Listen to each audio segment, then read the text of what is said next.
What horrors lurk behind closed doors, hidden beneath the facade of a quiet cabin in the woods? On a fateful night in April 1981, the serene landscape of Keddie, California, transformed into a scene of unimaginable brutality. 4 lives were extinguished in a violent act that left a community reeling and a mystery that endures to this day. The Keddie cabin murders stand as one of the most chilling, unsolved cases in American true crime history. On the night of April 11, 1981, Glenna Susan Sharp, her children Tina and John's friend Dana Wingate were brutally murdered in Cabin 28 at Keddie Resort. The gruesome discovery made by Glenna's daughter Sheila on the morning of April 12th revealed a horrific tableau. 3 bodies bound and gagged, and a 4th victim, Tina, mysteriously missing. The case quickly garnered media attention and became a focal point for amateur sleuths and investigators alike. In this episode, join us as we attempt to piece together this haunting puzzle, a quest for justice that has eluded many for over 4 decades. What secrets lie buried in Keddie, and will they ever be revealed? But before we dive in, some of the details in this story are graphic and may not be suitable for all audiences, so viewer discretion is strongly advised. As always, remember to hit the like button, share the video, subscribe, and turn on post notifications to stay up to date with the channel. All right, let's dive into the video. Nestled in the Sierra Nevada mountains, Keddie, California, was a seemingly idyllic retreat in 1981. The small resort town, characterized by its rustic charm and natural beauty, offered a serene escape for families seeking solace in nature. However, beneath this tranquil surface lay an unsettling atmosphere that would soon be marred by unimaginable horror. The Keddie Resort comprised quaint cabins surrounded by towering pines and the distant sound of a babbling creek, creating an almost picturesque setting. Yet, as dusk fell on April 11, 1981, the darkness would reveal a sinister reality, a brutal crime that would shatter the peace of this close-knit community forever.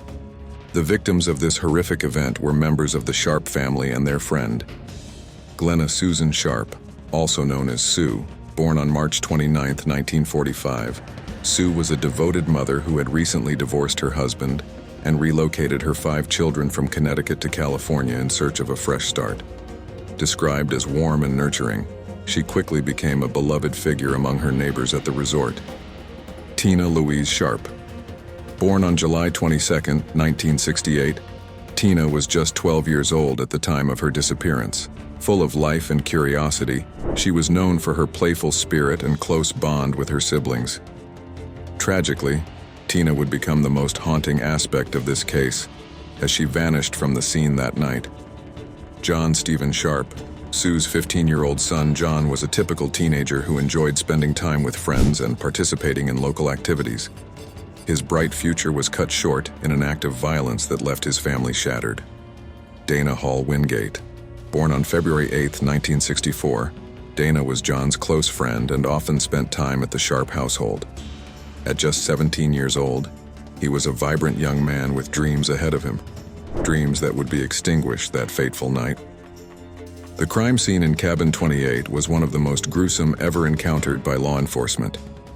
When Sheila Sharp returned home from a sleepover on April 12th, she stumbled upon a nightmare that would stick with her for the rest of her life. Inside the modest 4-room cabin lay the bodies of her mother and brother, along with Dana Wingate. Sue had been bound and gagged with electrical cords and medical tape.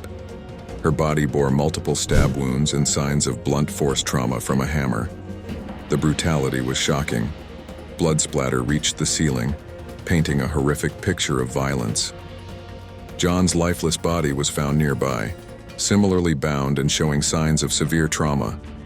Dana had suffered multiple injuries as well, including strangulation. In stark contrast to this violence, Tina was nowhere to be found, her absence adding another layer of horror to an already chilling scene. The discovery of the bodies sent shockwaves through Keddie and beyond.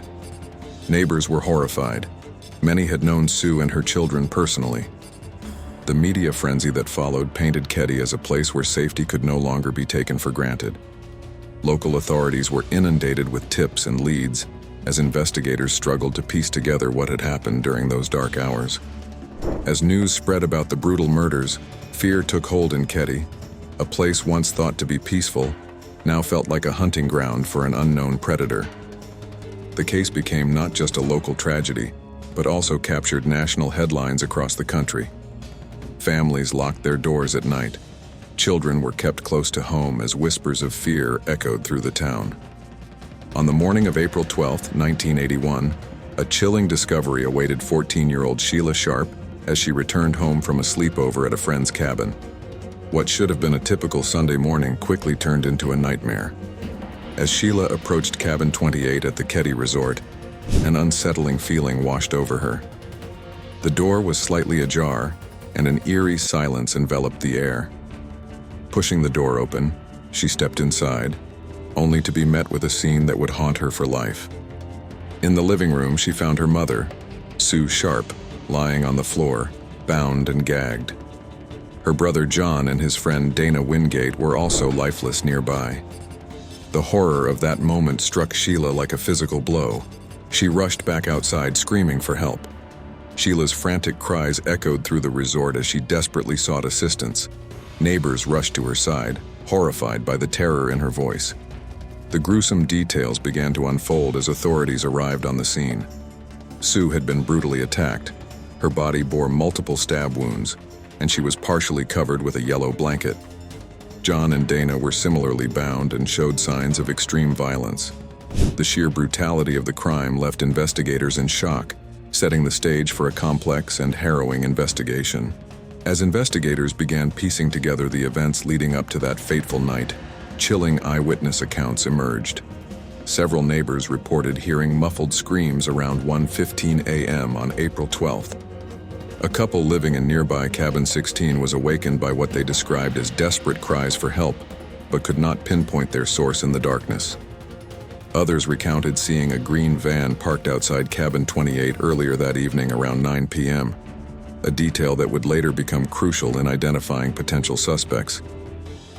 Among those who witnessed strange happenings that night was Justin Smart, a young friend of the Sharp family who had slept over at Cabin 28 during previous visits. Justin would later provide conflicting accounts of what he remembered from that night. Initially vague in his recollections, he claimed under hypnosis to have seen two men arguing with Sue before violence erupted. His inconsistent statements raised eyebrows among investigators and hinted at deeper layers of confusion surrounding the case. As the investigation progressed, attention quickly turned to two primary suspects, Martin Smart and John Bubedi. Martin Smart lived just 2 cabins away from the Sharps and had a tumultuous relationship with Sue, who had reportedly intervened in his troubled marriage. His behavior during interviews raised suspicions. He claimed that a claw hammer had mysteriously gone missing from his home just before the murders, a detail that investigators found particularly troubling given the brutal nature of the attacks. John Bubedi, an ex-convict who had been staying with Martin at the time, also came under scrutiny due to his criminal background and questionable alibi for the night of the murders. Both men were questioned extensively by law enforcement, but their denials only fueled speculation about their involvement. The community buzzed with rumors about possible motives, jealousy, revenge, or something even darker lurking beneath the surface. Despite initial leads and eyewitness accounts, investigators faced numerous challenges that would hinder their progress. One significant obstacle was the lack of physical evidence linking any suspects directly to Cabin 28. The crime scene had not been properly secured initially. Evidence was potentially contaminated by well-meaning neighbors who entered before authorities arrived. This mishandling raised questions about what crucial details might have been lost forever. Additionally, conflicting witness statements complicated matters further. The 3 younger boys, Rick and Greg Sharp, along with Justin Smart, who had slept through the attack, provided varying accounts of what they heard or saw that night. Their young minds struggled to piece together fragmented memories amidst trauma. Without clear motives or substantial evidence, investigators were left grappling with an unsolved case that seemed to grow colder by the day. Sheriff Doug Thomas noted how cases without apparent motives are often among the most challenging to solve, an observation that would prove painfully true in Keddie. As weeks turned into months without significant breakthroughs, Frustration mounted among law enforcement and community members alike. The Keddie cabin murders became not just a local tragedy, but also a haunting reminder of how quickly safety can dissolve into chaos. At the center of the Keddie cabin murders investigation was Martin Smart, a man whose violent tendencies and tumultuous personal life painted a troubling picture. Martin Smart lived just 2 cabins away from the Sharps in cabin 26. Born into a troubled background, he had served in Vietnam and struggled with PTSD, which often manifested in aggressive behavior. His marriage to Marilyn was fraught with conflict. She had sought advice from Sue Sharp about leaving him due to his abusive nature. This connection between Martin and Sue would later become a focal point in the investigation. On the night of the murders, witnesses reported seeing a green van parked near cabin 28, and Smart's erratic behavior raised suspicions among investigators. Following the discovery of the bodies, Martin claimed that a claw hammer had gone missing from his home just before the murders, an alarming detail given the brutality of the attacks. Investigators soon learned that Martin had been seen behaving oddly at a local bar the night before, further fueling speculation about his involvement. In a chilling twist, shortly after the murders, Martin sent a letter to his estranged wife that would haunt him for years. The letter read, "I've paid the price of your love, and now that I've bought it with 4 people's lives, you tell me we are through." This shocking admission was overlooked during initial investigations, but later came to light as critical evidence against him. In 2016, a counselor who had worked with Martin revealed that he had confessed to killing Sue and Tina Sharp, but claimed he had no involvement in the deaths of John and Dana. Despite this confession, law enforcement at the time dismissed it as hearsay, allowing Martin to evade justice until his death in 2000. Alongside Martin Smart was John Bubede, known as Bo, who also emerged as a primary suspect in this horrific case. Bo had a criminal history and was associated with organized crime in Chicago. He moved in with Martin shortly before the murders after both men met at a VA hospital where they were receiving treatment for their respective issues, Martin for PTSD and Bo for attempted suicide. Witnesses reported seeing Bo accompanying Martin on several occasions, raising questions about their potential involvement in the crime. Like Martin, Bo exhibited suspicious behavior leading up to and following the murders. His presence at the scene and connections to organized crime made him an individual of interest for investigators. However, despite extensive questioning, Bo maintained his innocence throughout. John Bubede died in 1988, without facing charges, leaving behind lingering questions about his role in this tragic event. The relationship between Martin and Bo suggested a possible conspiracy, one fueled by jealousy and rage over personal grievances involving Sue Sharp. While Martin Smart and John Bubede were the primary suspects, other individuals were also investigated during the course of this complex case.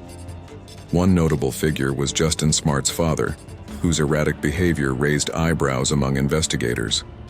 Additionally, several locals reported seeing other suspicious individuals around Keddie during that time frame. However, none were conclusively linked to the crime.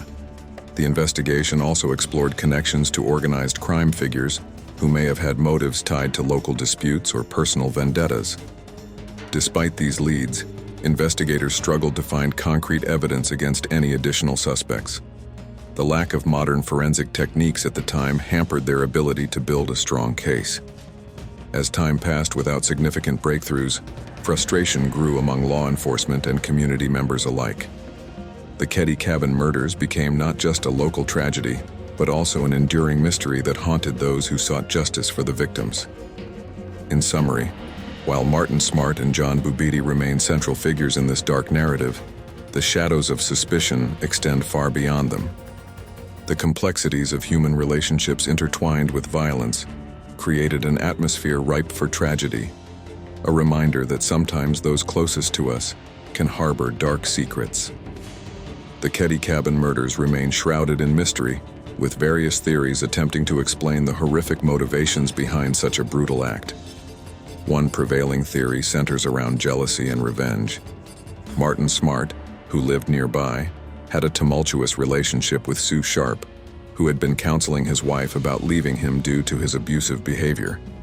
This dynamic created a potential motive for Martin to lash out against Sue, possibly fueled by feelings of betrayal or anger. Some speculate that the murders were a twisted act of retribution against Sue for meddling in his marriage. Additionally, personal grievances may have played a significant role in this tragedy. John Bubede, Martin's friend and fellow suspect, had a criminal history that included violent offenses. His involvement could suggest a partnership in crime driven by shared animosity towards the Sharps. The nature of the attacks, extreme violence and binding of the victims, indicates a personal vendetta rather than a random act of violence. The brutality exhibited during the murders raises questions about whether this was a crime of passion or premeditated revenge.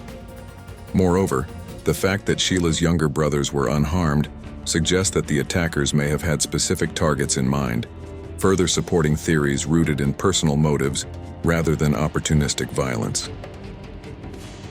The fate of Tina Louise Sharp adds another layer of horror to this already chilling case. Tina was missing from the crime scene when authorities arrived, leading to speculation about her role during the attack. Some theories suggest that Tina may have witnessed the murders, making her an unintended target. If she had seen something incriminating, it is conceivable that her life was taken to silence her, a chilling possibility that has haunted investigators and family members alike. In 1984, 3 years after the murders, Tina's skeletal remains were discovered in a remote area of Plumas National Forest. The discovery raised further questions about her abduction and subsequent death. Was she taken by someone who intended to harm her? Or did she perish as a result of an accidental encounter with her mother's killers? The distance between Keddie and where her remains were found suggests that Tina's disappearance was not merely an afterthought, but part of a larger plan. Witnesses reported seeing a green van near cabin 28 on the night of the murders, which could indicate that Tina was abducted by someone driving that vehicle. This speculation adds to the mystery surrounding her fate. Was she simply in the wrong place at the wrong time? Or did she know too much about what transpired inside her home? Another theory posits potential connections to organized crime figures operating in the area. John Bubede's criminal background raised eyebrows. He had ties to organized crime in Chicago and had been staying with Martin Smart at Keddie shortly before the murders. Some speculate that their criminal connections could have influenced their actions on that fateful night. Investigators have considered whether local disputes or debts might have led to this violent act. The idea that multiple individuals could have been involved complicates matters further. If organized crime was at play, it raises questions about whether other local figures were complicit or aware of what transpired. The possibility of a cover-up looms large. Some locals believe there may have been attempts to protect certain individuals from scrutiny. As time passed without significant breakthroughs, frustration mounted among law enforcement and community members alike. The Keddie cabin murders became not just a local tragedy, but also an enduring mystery that haunted those who sought justice for the victims. Theories surrounding organized crime suggest deeper layers of corruption and complicity within the community, an unsettling thought for those still searching for answers. In recent years, the Keddie cabin murders have gained renewed attention, largely fueled by the explosion of true crime media.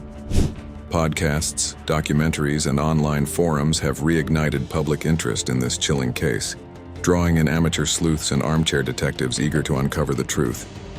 Shows like Unsolved Mysteries and various true crime podcasts have featured the Keddie murders, highlighting the enduring mystery and the emotional toll on the victims' families.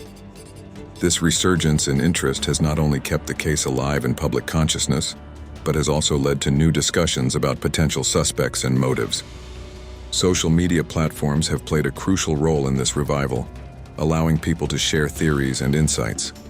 Online communities dedicated to true crime have emerged, where users dissect every detail of the case, from eyewitness accounts to forensic evidence. This collaborative effort has led to fresh perspectives and theories that may not have been considered during the original investigation. The power of digital storytelling has transformed how cold cases are approached, providing a platform for those seeking justice for the victims. Advancements in forensic science are revolutionizing how cold cases like the Keddie murders can be investigated. modern forensic techniques offer new hope for solving crimes that have long remained unsolved. Innovations such as DNA phenotyping, which allows investigators to predict physical traits from DNA samples, could provide valuable insights into potential suspects or victims. This technique can generate profiles based on genetic information, even if the DNA does not match any existing records in databases.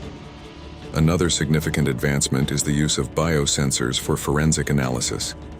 These analytical devices can measure bioaffinity-based reactions using bodily fluids, such as blood or sweat.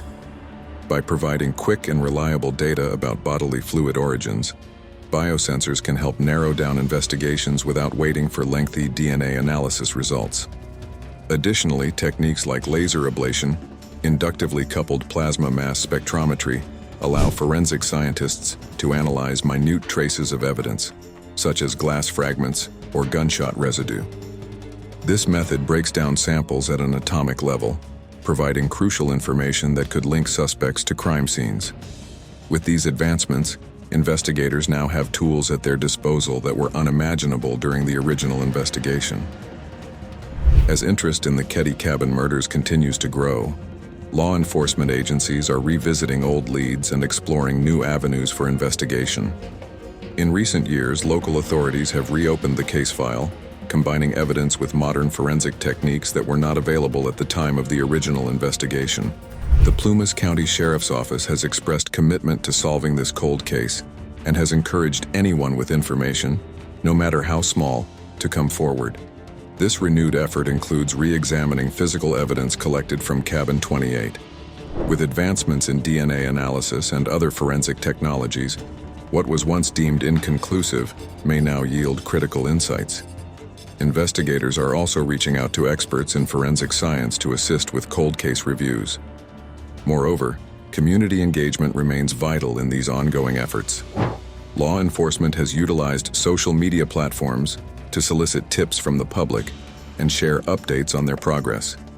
This open line of communication fosters a sense of shared responsibility among community members who feel invested in bringing closure to this tragic chapter. As more people become aware of the Keddie murders through true crime media and social platforms, it is hoped that new information will surface, information that could finally lead to justice for Sue Sharp, her children, and their friend Dana Wingate. In conclusion, while decades have passed since that horrific night in 1981, advancements in forensic science combined with renewed public interest offer a glimmer of hope for solving one of California's most haunting mysteries. The quest for answers continues as investigators work tirelessly to unravel a case that has left an indelible mark on a community still reeling from its impact. The unresolved nature of this case has left deep scars on those who loved the victims, as well as on the Keddie community itself. The fear and uncertainty that followed the murders created an atmosphere of distrust. A once peaceful place became synonymous with horror. The emotional toll is profound. Families torn apart by violence struggle to find closure in a world where answers remain elusive. Each year that passes without resolution serves as a reminder of lives cut short and dreams unfulfilled. The community continues to grapple with its collective trauma while honoring the memories of those lost. If you have made it this far, thank you so much for watching. If you enjoyed this video and want to see more, then check out these videos on the screen now. If you have a topic suggestion, please send it to the email in the description. And as always, remember to like, comment, share the video, and subscribe to our channel. And remember, the only thing scarier than this story is missing out on our next video.